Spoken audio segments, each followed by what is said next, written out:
Hello friends, எல்லாருக்கும் வணக்கம். இன்றைக்கி நம்ம நிக்கிஸ் கிச்சனில் நம்ம பார்க்க போகிறது ரொம்பவே எளிமையாக செய்யக்கூடிய ஒரு கத்திரிக்காய் தொக்குங்க. இந்த கத்திரிக்காய் தொக்கு நம்ம நல்லெண்ணெயில் தான் பண்ண போகிறோம். சாதத்தோட ரொம்ப ஒரு சூப்பரான காம்பினேஷன். இது ஒரு மல்டி பர்பஸ் தொக்குன்னே சொல்லிக்கலாம். என்னென்னா இட்லி, தோசை, சாப்பாடு, பணியாரம், சப்பாத்தி, பரோட்டா அப்படின்னு எல்லாத்துக்கூடவுமே அருமையாக போகும். ஈவன் நீங்கள் பிரியாணிக்கு கூட சைட் டிஷ்ஷாக வச்சு சாப்பிட்லாம். ஒன்றுக்கும் பார்த்திங்கன்னா சுவை மாறுபடும், அவ்வளோ அருமையாக இருக்கும். இது செய்கிறது ரொம்ப சுலபம். நீங்கள் தக்காளி தொக்கு மாதிரியே இந்த கத்திரிக்காய் தொக்கையும் செஞ்சு நீங்கள் ஃப்ரிட்ஜ்லேயும் ஸ்டோர் பண்ணி வச்சுக்கலாம். ஃபாரின்லாம் போகிறீங்கன்னா இதை எடுத்துகிட்டு போய்க்கலாம். டூருக்கும் இதை நீங்கள் கொண்டு போய்க்கலாம். இதை செய்கிறதுக்கு முதல்ல என்னென்ன அப்படிங்கிறத பார்க்கலாம். முதல்ல ஒரு நல்ல ஹெவியான பாட்டம் கடாயில் நல்லெண்ணெய் சேர்த்துக்கிறேன். முதல்ல ஒரு 2-3 டேபிள் ஸ்பூன் அளவுக்கு நல்லெண்ணெய் ஊற்றிக்கிறேங்க. நம்ம கத்திரிக்காவை முதல்ல நல்லா வதக்கி எடுக்க போகிறோம். ஒரு 80-90% கத்திரிக்காய் இதுலேயே நல்லா வெந்தரணும், இந்த வதக்கி எடுக்கிறதுலையே. அந்த மாதிரி பொதுவாக கத்திரிக்காவை நம்ம எல்லாமே கட் பண்ணி தண்ணியில் போட்டு வச்சுருவோம் இல்லைங்களா, கருப்பாகாமல் இருக்கிறக்காக. அதே மாதிரி நானும் போட்டு வச்சுருக்கேன். நாட்டு கத்திரிக்காய் தான் யூஸ் பண்ணியிருக்கிறேன். நாட்டு கத்திரிக்காய் நல்ல சுவை நல்லாயிருக்கும் இன்னமும். இப்போ அது எல்லாத்தையுமே இந்த மாதிரி நீல வாக்கில் கட் பண்ணி வச்சு உள்ளே சேர்த்துட்டு நான் முதவே சொன்ன மாதிரி நல்லா வணக்கி விட போகிறேன். ஒரு மீடியம் டு லோ ஃப்ளேமில் வச்சு ஒரு 7-10 நிமிஷம் வரைக்கும் இதை நல்லா வணக்க போகிறேன்.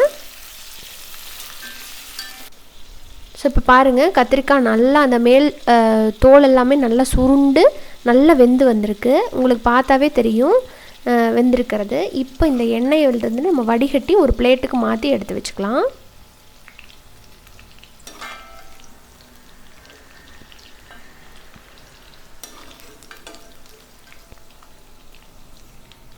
இதுவும் நம்ம தோட்டத்தில் விளைஞ்ச கத்திரிக்காய் தாங்க. சீக்கிரமாக நம்ம தோட்டத்தோட டூர் நான் உங்களுக்கு போடுறேன், என்னென்ன காய் வச்சுருக்கோம் அப்படின்னு சொல்லிட்டு. எல்லாமே ஓரளவுக்கு ஆர்கானிக்காக, நமக்கு கொஞ்சோண்டு இடம் இருந்தால் போதும். இந்த மாதிரி ஆர்கானிக்காக காயெல்லாம் வச்சு சாப்பிட்டுக்கிறது ரொம்பவே நல்லது ஹெல்த்துக்கு. அடுத்ததாக இதில் அதே எண்ணெய் போதும் நமக்கு. அதனால் கடுகு போட்டுக்கிறேன். 1 டீஸ்பூன் கடுகு லைட்டாக பொரிய ஆரம்பித்தோடனே இதில் சோம்பு, கட்டாயம் சோம்பு போடுங்க. ஒரு 1/2 டீஸ்பூன் சோம்பு. சீரகம் வேண்டாம், சோம்பு போடுங்க. அடுத்ததாக இதில் கொஞ்சம் கருவேப்பிலை போட்டுக்கலாம். இப்போ சின்ன வெங்காயம் நல்லா ஒரு கைப்பிடியும், கூடவே ஒரு 10-12 பல் பூண்டு கட் பண்ணி வச்சுருக்கிறேன், அதையும் போட்டுக்கலாம்.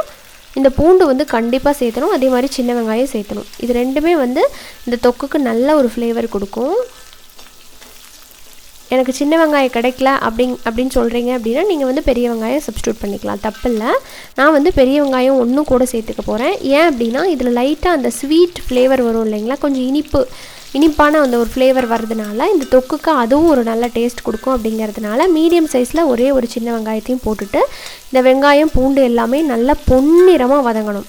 அந்த வெங்காயம் வதங்கி அதிலிருந்து அந்த ஸ்வீட் டேஸ்ட் வர்ற மாதிரி இருக்கும்போது தான் உங்களுக்கு அந்த தொக்குக்கு அருமையான ஒரு டேஸ்ட்டு கிடைக்கும். அதனால நம்ம என்ன பண்ணுறோம், நல்லா முருகலாக இதை வதங்க விடுறோம். இப்போ பாருங்கள், இந்த அளவுக்கு வதங்கணும். நல்லா ப்ரௌன் ஆயிடுச்சு பாருங்கள் வெங்காயம். இப்போ இதை நீங்கள் எடுத்து சாப்பிட்டு பார்த்தீங்கன்னா கூட நல்லா இனிப்பாக இருக்கும். இந்த அளவுக்கு வதங்கினதுக்கப்புறம் அடுத்ததாக இதில் நம்ம அரைச்சி வச்சுருக்கிற 2 தக்காளி பழத்தை சேர்த்துக்கலாங்க. தக்காளி பியூரியாக நான் அரைச்சிருக்கேன். 2 பழத்தை அரைச்சி எடுத்துருக்கிறேன், அதையும் ஊற்றியாச்சு. இப்போ இதை நல்லா வதக்கி விடுங்க. இந்த தக்காளி நம்ம பச்சையாக அரைச்சி சேர்த்துருக்கறனால இதிலேருந்து பச்சை வாசம் போய் எண்ணெய் நல்லா பிரிஞ்சு வரணும். அது வரைக்கும் இதை நல்லா வதக்கி விடுங்க.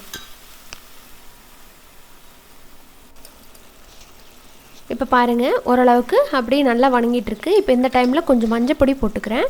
கூடவே வீட்லேயே அரைச்ச சாம்பார் தூள், நீங்கள் கடையில் வாங்கின சாம்பார் தூள் எது வேணாலும் போட்டுக்கலாம், ஒன்றும் தப்பில்லை. இது வீட்லேயே அரைச்சது தான். உங்களுக்கு இதோட லிங்க் வேணால் டிஸ்கிரிப்ஷனில் கொடுக்குறேன். ஆல்ரெடி வீடியோ போட்டாச்சு, செக் பண்ணிக்கோங்க. இதையும் போட்டு ஓரளவுக்கு நல்லா வதக்குனதுக்கப்புறமா இதில் மிளகாய் தூள் சேர்த்துக்கிறேன். தனி மிளகாய் தூள் 1 டீஸ்பூன் அளவுக்கு போடுறேன். ஏன் அப்படின்னா காரம் கம்மியாக இருக்கிற மாதிரி இருக்குது. அதே மாதிரி தனி மிளகாயத்தோட ஒரு ஃப்ளேவரும் ரொம்ப நல்லாயிருக்கும் இந்த தொக்குக்கு. அதனால் 1 டீஸ்பூன் அளவுக்கு போட்டுக்கிட்டேன். 2மே போடணுமா அப்படின்னு கேட்டிங்கன்னா கண்டிப்பாக 2மே போட்டிங்கன்னா ஃப்ளேவர் நல்லாயிருக்கும். அப்படி இல்லைன்னா ஏதாவது ஒன்று கூட நீங்கள் போட்டுக்கலாம், தப்பில்லை. கொஞ்சமாக தண்ணி சேர்த்து முதல்ல இந்த மிளகா பொடியோட பச்சை வாடெல்லாம் போகிறதுக்காக தண்ணி சேர்த்து கொதிக்க விடுறேன்.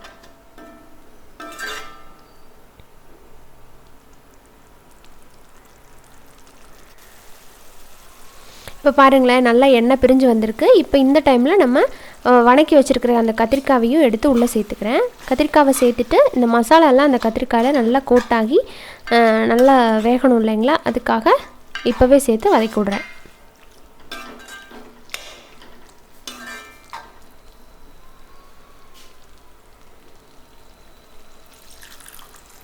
கொஞ்சமாக தண்ணி சேர்த்துக்கிறேன். கொஞ்சம் தண்ணி கம்மியாக இருக்கிற மாதிரி இருக்குது. நமக்கு தொக்கு பக்குவம் வேணும். அதுக்கு எந்த அளவுக்கு நீங்கள் தண்ணி சேர்க்கணும் அப்படிங்கிறத பார்த்துக்கோங்க.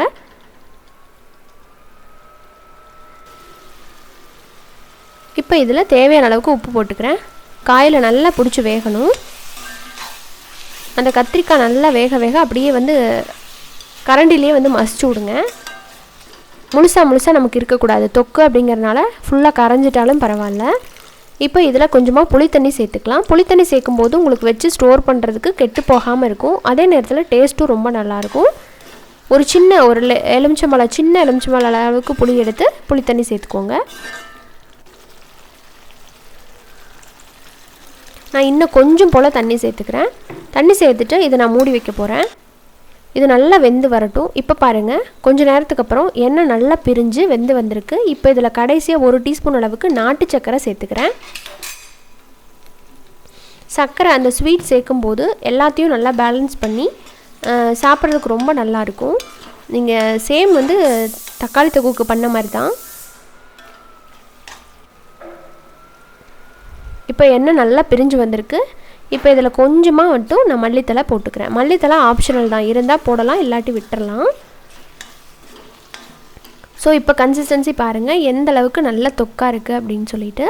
கத்திரிக்காய் வந்து சீக்கிரம் வெந்துடும் அப்படிங்கிறதுனால அந்த கரண்டியில் அப்படியே குத்தி விட்டிங்கன்னா அப்படியே தொக்கு கன்சிஸ்டன்சிக்கு உங்களுக்கு வந்துடும். புளி சேர்த்துருக்கறனால ஆட்டோமேட்டிக்காக நல்லா தொக்காவே கிடைக்கும். இது வந்து எல்லாத்துக்கூடவுமே சூப்பராக இருக்கும். செஞ்சு பார்த்துட்டு மறக்காமல் என் கூட ஷேர் பண்ணிக்கோங்க கமெண்ட்ஸில். இந்த வீடியோ உங்களுக்கு யூஸ்ஃபுல்லாக இருந்திருக்கும் அப்படின்னு நினைக்கிறேன். இன்னொரு இன்ட்ரெஸ்டான ரெசிபியோட மீண்டும் உங்களை சந்திக்கிறேன். அது வரைக்கும் நன்றி, வணக்கம்.